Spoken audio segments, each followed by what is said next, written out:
O Instituto número 1 do Carballiño fixose unha homenaxe aos 5 alumnos que acadaron os mellores resultados nas probas da ABAU.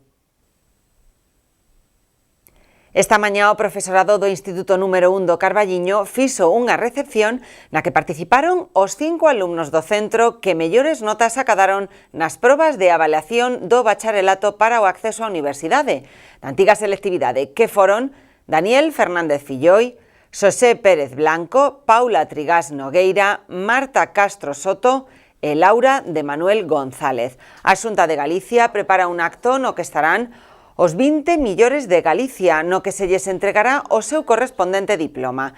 Ángela Menéndez Llorente amosou a súa satisfacción por estes resultados, nos que máis do 90% dos estudantes pasaron a proba sen dificultades, sobre todo tendo en conta a situación de confinamento que viviron os alumnos que lastrou os últimos meses de clase e a preparación da propia proba.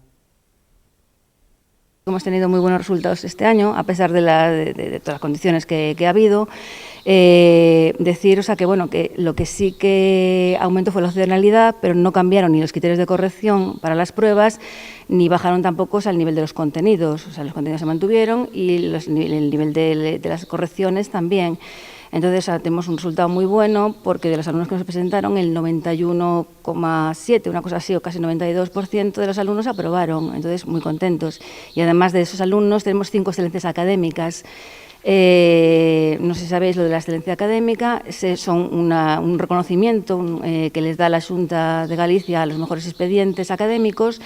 Normalmente hacen un acto con todas estas personas, ¿no?, que han tenido las mejores notas, pero este año, debido a lo del COVID, pues se va a reducir a 20 personas.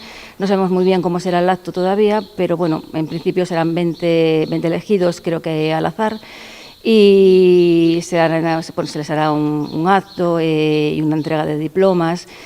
Nosotros tenemos 2 de las mejores notas de Galicia, Paula Trigás, que tiene un 9,71, y Daniel Fernández Filloi, que tiene un 13,77 y un 13,71 Paula, sobre 14.